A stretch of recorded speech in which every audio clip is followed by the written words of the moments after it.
Have you ever looked into the eyes of someone you once loved and realized that the person you knew is entirely gone, replaced by a hollow shell that only craves a very dark kind of validation?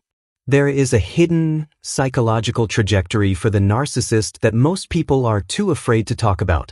A descent into a cycle of physical addiction that eventually turns the predator into the prey. Today, we're uncovering the truth about the deadly curse of the used.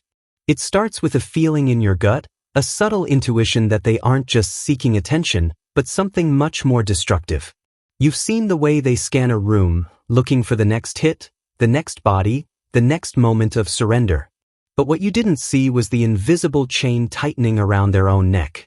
They think they are the ones in control, pulling the strings of desire, but the reality is far more tragic.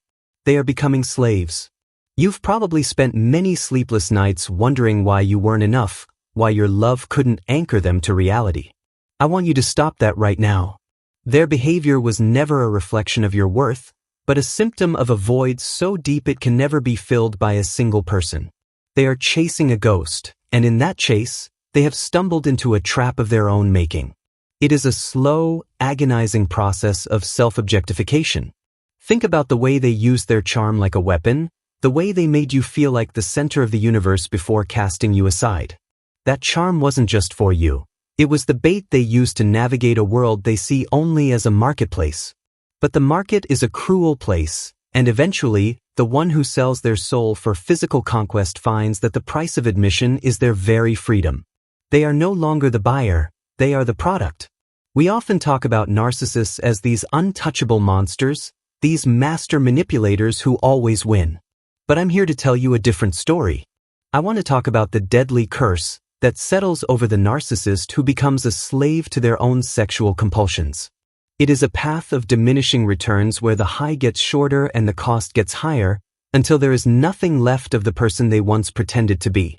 It is a quiet, internal death. Imagine for a moment a person who can only feel alive when they are being consumed by someone else's desire. It sounds powerful at first, doesn't it? The ultimate ego stroke. But look closer. When you can only exist through the lens of someone else's lust, you lose the ability to exist for yourself. You become a shadow, a servant to the moment, and a slave to the next person willing to look at you. That is the beginning of the curse that will eventually destroy them. You might see them on social media, still posting those staged photos, still hunting for likes, still pretending they are living their best life. But if you could see behind the screen, you would see the exhaustion. You would see the panic in their eyes when the room goes quiet and they are forced to be alone with themselves. They have built a prison out of their own skin, and they are finding out that the door only locks from the outside. They are trapped. This isn't just about infidelity or a lack of morals. This is about the total collapse of the self.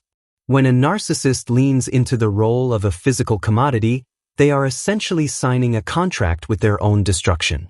They believe they are using others, but in reality, they are training the world to use them. They are teaching everyone around them that they have no boundaries, no soul, and no value beyond the physical. And the world is all too happy to comply. It's hard to watch someone you cared for choose this path, I know. You want to reach out and pull them back, to remind them of who they were.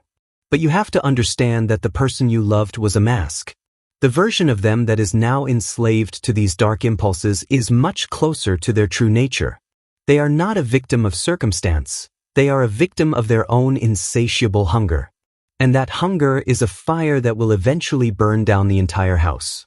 This is not just a story about a bad breakup or a person who couldn't stay faithful. It is a deep dive into the spiritual and psychological mechanics of what happens when a human being chooses to become an object. We are about to look at the 5 stages of this collapse, from the initial high to the final, crushing weight of the curse. Stay with me, because understanding this is the only way you can finally stop blaming yourself for their choices and start healing. To understand the curse, you have to understand the void.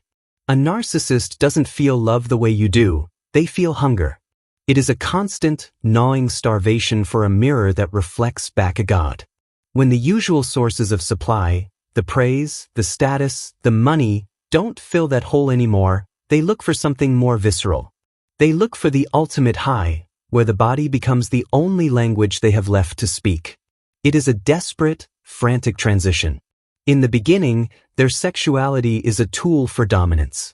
They use it to hook you, to gaslight you, and to maintain control. But something happens over time. The hit they get from a normal relationship starts to fade. They need more. They need the intensity of a stranger, the danger of the unknown, and the thrill of being a slave to the moment. They start to crave the feeling of being used because it's the only time they feel anything at all. It's a dark evolution. Think of it like a drug. At first, a small dose of attention is enough. But the narcissist's tolerance builds rapidly. Soon, they are chasing experiences that are increasingly degrading, all while telling themselves they are the ones in charge. They don't realize that they are becoming psychologically dependent on the very thing they thought they were exploiting. They are no longer choosing their partners. Their addiction is choosing for them. They are losing their agency. This is the stage where the secret life begins. They become masters of the double life, balancing a respectable facade with a hidden world of transactional encounters. But the energy it takes to maintain these two worlds is immense. The stress begins to leak out in the form of rage, paranoia, and deep depression. They are terrified of being found out, but even more terrified of stopping. They are already being pulled under by the current of their own secret needs. Why do they choose the role of a slave to their impulses? Because it absolves them of the responsibility of being a person. If they are just an object of desire, they don't have to deal with the messy reality of emotions, intimacy, or accountability. They can just be, even if that existence is hollow. It is the ultimate escape from the shame they carry. But as they escape their shame, they also escape their humanity. They are becoming a ghost in a machine. You might have noticed their sudden lack of empathy or their strange, robotic behavior during this time. That's because they have successfully disconnected their mind from their body. To them, people are just parts, and they are just a part to be used. This dissociation is a survival mechanism, but it's also a death sentence for any hope of a real connection. They are operating on a purely mechanical level now. The light behind their eyes is slowly being extinguished. There is a specific kind of arrogance in this stage.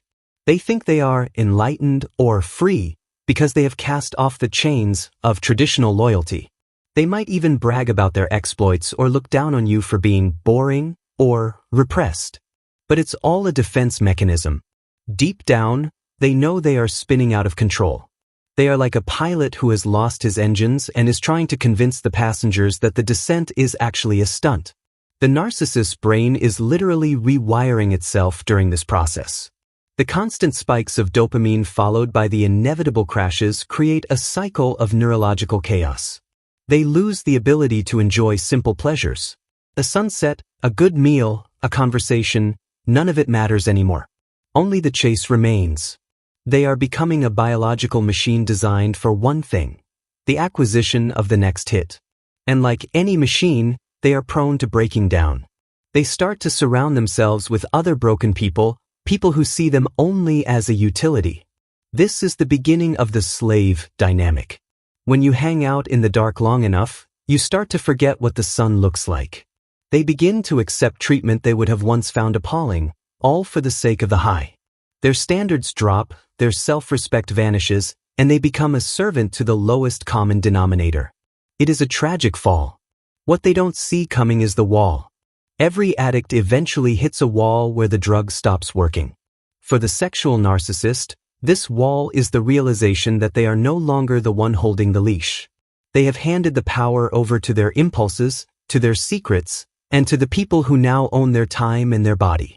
The hunter has been caught in the trap, and the deadly curse is about to enter its most aggressive phase. The end is near. Then the shift happens. It's subtle at first, a moment in the mirror where the lighting is just a little too harsh. They notice a line that wasn't there before, a dullness in their skin that no amount of filters can fix. For someone who has staked their entire worth on being a physical commodity, this is the beginning of the end. Their power was always borrowed from their youth and their novelty. Now, the bank is starting to call in the loan, and they are completely broke. They try harder. They double down on the gym, the clothes, the procedures, and the frantic search for new partners. But there is a desperation in their eyes now that is a total turn-off to the high-quality supply they once attracted. They are starting to smell like need, and in the world of predators, need is a target. The very people they used to manipulate are now seeing through them. The mask isn't just slipping, it's dissolving in front of everyone. This is when the power dynamic truly flips. They find themselves in situations where they are no longer the one setting the rules. They are so desperate for that reflection of desire that they will agree to anything. They become the yes person to people who are far more dangerous and cold than they ever were. They thought they were playing a game, but they've wandered into a professional league of exploitation. They are now being used as a tool. Watch the way they react when they are ignored. It's not just a bruised ego anymore, it's a full-scale existential crisis. Without the constant stream of physical validation, they literally don't know who they are. They start to haunt their old hunting grounds like a ghost, looking for a ghost of a feeling. But the world has moved on. There is always someone younger, someone fresher, someone who hasn't been burned out by the curse yet. They are becoming obsolete. The slave aspect becomes literal in their schedule. They are at the beck and call of their addiction. They lose sleep, they skip work, they lie to their remaining friends, all to facilitate a lifestyle that is bringing them less and less joy. They are working a full-time job for a boss that hates them, their own ego. Every conquest now feels like a chore, a necessary evil to keep the darkness at bay for just one more hour. It is a grueling, exhausting way to live. Have you ever seen a narcissist realize they are the beta in a room? It is a sight to behold. In this stage of the curse, they often find themselves orbiting someone even more toxic than they are. Super narcissist, who sees them exactly for what they have become, a disposable object. They become the servant, the chauffeur, the ego booster for someone else. They are finally experiencing the very treatment they inflicted on you. It is poetic justice. Their health begins to reflect the internal rot. Chronic stress, lack of sleep, and the physical toll of their lifestyle start to manifest in ways they can't hide. They might develop mysterious aches, skin issues, or a permanent look of exhaustion. The body is the scorekeeper, and it is finally presenting the bill. They are finding out that you can't treat yourself like a piece of meat for years without eventually feeling like you're starting to go bad. The social circle thins out. The people who actually cared about them have been driven away by the lies and the coldness. The people who are left are just there for the party, and as soon as the party stops being fun, they vanish. The narcissist finds themselves sitting in a room full of people and feeling more alone than they ever have in their lives.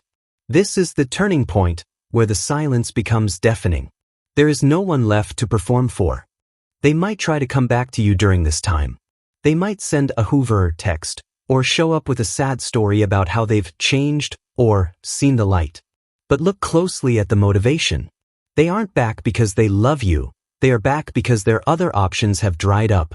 They are looking for a safe harbor to hide in while they recover from the curse. They want you to be the nurse for the wounds they received while betraying you. Don't fall for it. The shift is permanent.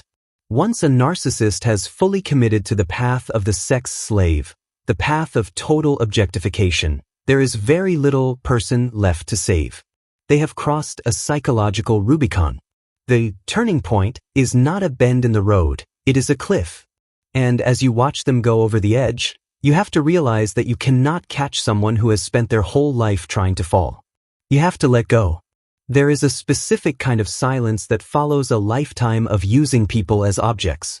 It is the heavy, suffocating sound of a phone that no longer rings and a mirror that no longer lies to save them. For the narcissist who traded their dignity for the thrill of being a physical commodity, the walls start to close in rapidly. They realize, perhaps far too late, that they aren't the master of the game. They are simply the latest piece of equipment in a room of strangers. The deadly part of the curse isn't always physical death. It's the death of the reputation, the death of the legacy, and the death of the soul. They become a punchline in the very circles where they once commanded respect. People talk. The stories of their desperation, their pay-for-play lifestyle, and their lack of boundaries become common knowledge. They are no longer feared or admired, they are pitied. And for a narcissist, pity is worse than hatred. They find themselves in a state of permanent brain fog. The years of chasing cheap thrills have destroyed their ability to focus, to create, or to build anything of lasting value. They look around and realize that while others were building careers, families, and legacies, they were just building a collection of empty encounters. They have nothing to show for their time on Earth but a list of people who never want to see them again. It is a total bankruptcy.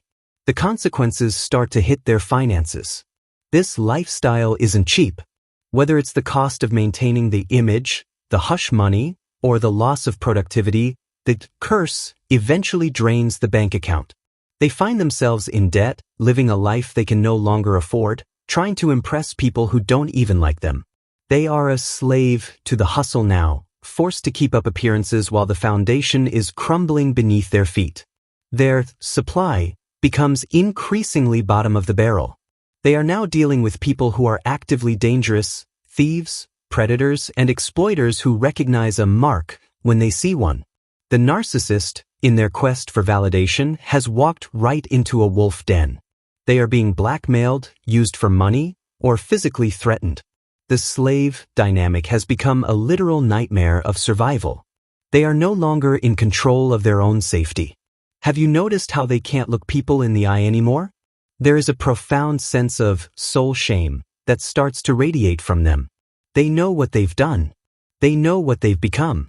Even with the narcissist's world-class ability to rationalize, the reality of their degradation is becoming impossible to ignore.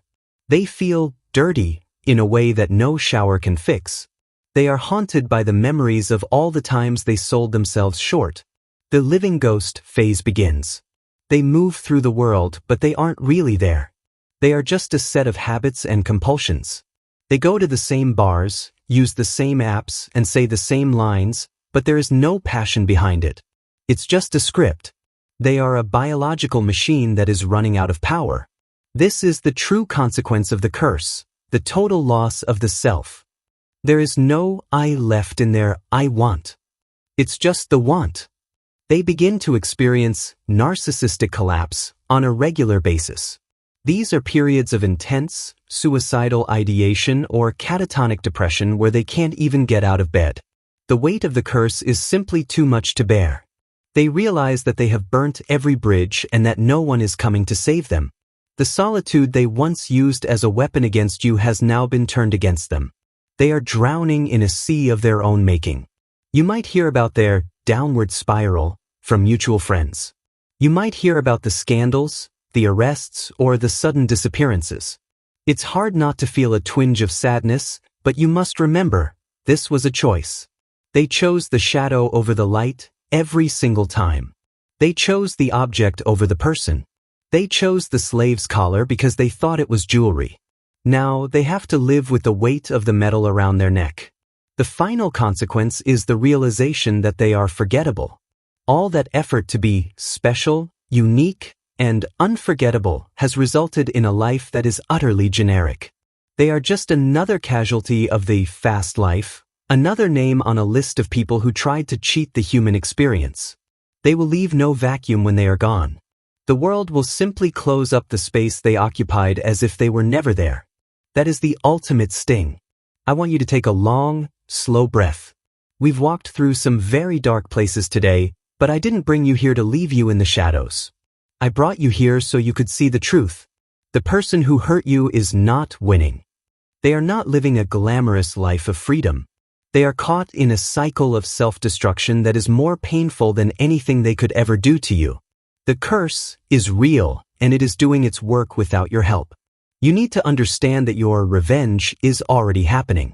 You don't need to send a text, you don't need to check their page, and you certainly don't need to show them what they're missing. They already know.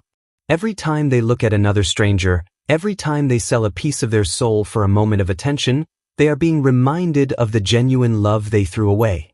They are haunted by the ghost of your kindness. It is a slow poison. Your healing begins the moment you stop trying to understand the why and start accepting the is. They are who they are. They chose the path of the slave.